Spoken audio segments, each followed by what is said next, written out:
The air inside Checkpoint Delta 9 always tasted faintly of copper, an aftereffect of the towering atmospheric processors humming above the terminal. Travelers shuffled through the security line, each person bathed in the cold blue wash of biometric scanners. It was routine, mechanical, almost ritualistic. Nobody expected anything unusual to happen here, least of all Orin Hale. He stood quietly at the back of the queue, hands tucked into the pockets of a faded field jacket, head lowered just enough that the overhead cameras would skim over him without lingering. A scar ran from his left ear to his jaw, thin and pale as chalk. On his right forearm, mostly hidden by the jacket sleeve, was a tattoo, a simple geometric design, 3 interlocking lines, barely noticeable unless one knew what to look for. The line moved forward. Next, the security attendant called. A stocky man placed his palm on a scanner pad. The machine chirped green, and the man hurried through. Orin inhaled slowly.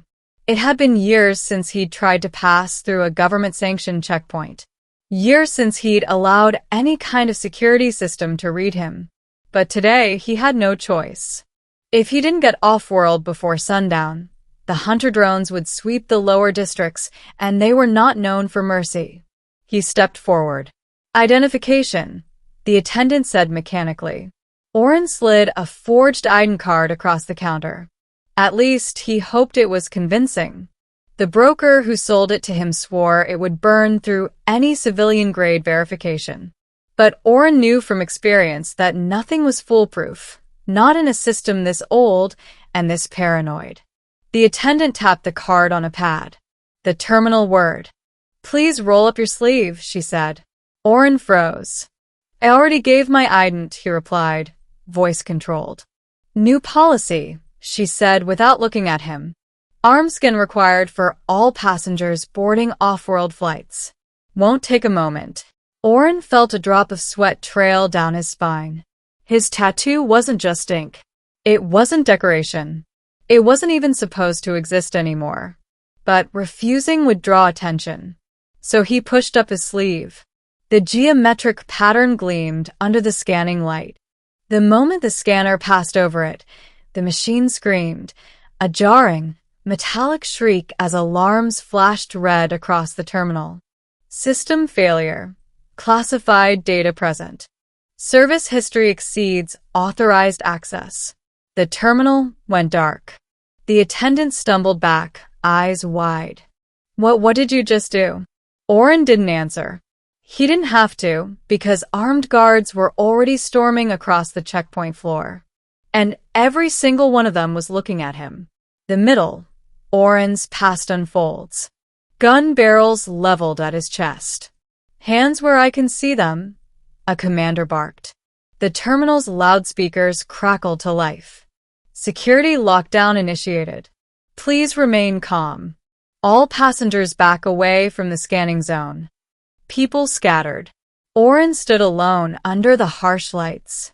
He raised his hands slowly. The commander approached, visor reflecting the red emergency glow. "Name." Orin didn't move. Didn't blink. The commander nodded to his deputy. "Run a rapid trace." The deputy pulled out a handheld scanner and aimed it at Orin's tattoo.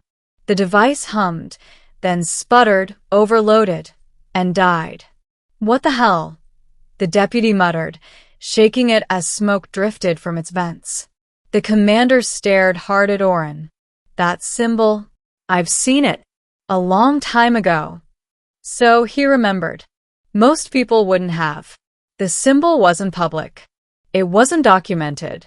It belonged to a program that officially never existed, Project Ecosphere, a covert initiative dissolved 23 years prior and buried beneath more redaction than any other military operation in Republic history. Orin had been the youngest member, the only survivor. "Take him," the commander ordered. The guards closed in. Orin shifted his weight. He didn't want to fight, not here, not with civilians in the line of fire, but surrendering wasn't an option. If they dragged him into interrogation, the Republic would realize exactly who he was and what he still carried in his mind. He acted swiftly. His heel hooked the nearest guard's knee, sending the soldier crashing down. Orin snatched the guard's shock baton mid-fall and vaulted over the security station. Energy bolts scorched the air behind him as he dashed for the side corridor. "Seal the West Hall," someone screamed. "Don't let him reach the transports." But Orin knew this terminal better than most. He'd infiltrated it once long ago, during an Ecosphere Deep Shadow mission. He slipped into a maintenance shaft and crawled until the alarms faded behind him. Only when he reached a junction hatch did he stop. His forearm throbbed where the tattoo had been scanned. A faint heat emanated from it, reactive nanotech awakening for the first time in decades. He muttered under his breath, "So you're still alive." Back then, the tattoo wasn't ink. It was a key, a living encryption lattice fused into his flesh. The military used it to store fragments of classified battle intel directly inside operatives who could be erased if captured. Orin was designed as a walking vault, and someone somewhere had just tripped the lock. He pushed through the hatch and emerged into the loading bay. Cargo drones zipped overhead. In the center of the chamber stood a woman in a sleek navy coat, leaning against a crate like she'd been waiting for him. Her hair was silver at the tips, eyes sharp as broken glass. "Orin Hale," she said smoothly.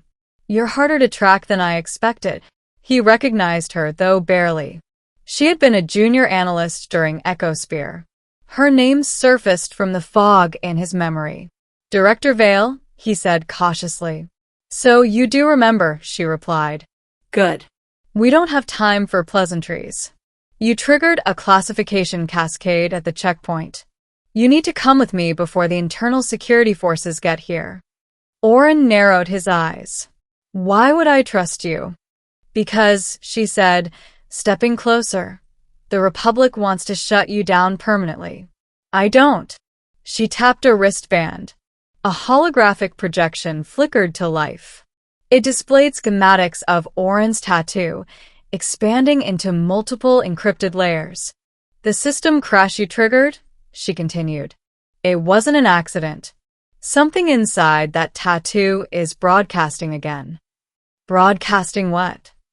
"Coordinates," she answered. "A location, one the Republic erased from the star maps long before you disappeared." Orin felt a pulse deep in his chest. A memory tugged at him from years of suppressed recollection. "Ecosphere's final mission," he whispered. Vale nodded. "You're carrying the only remaining key. And now something out there is calling for it. The journey, returning to the unmapped." Vale led him to a concealed shuttle tucked behind a wall of sealed crates. Its hull was matte black, smooth as obsidian. "No registration?" Orin asked.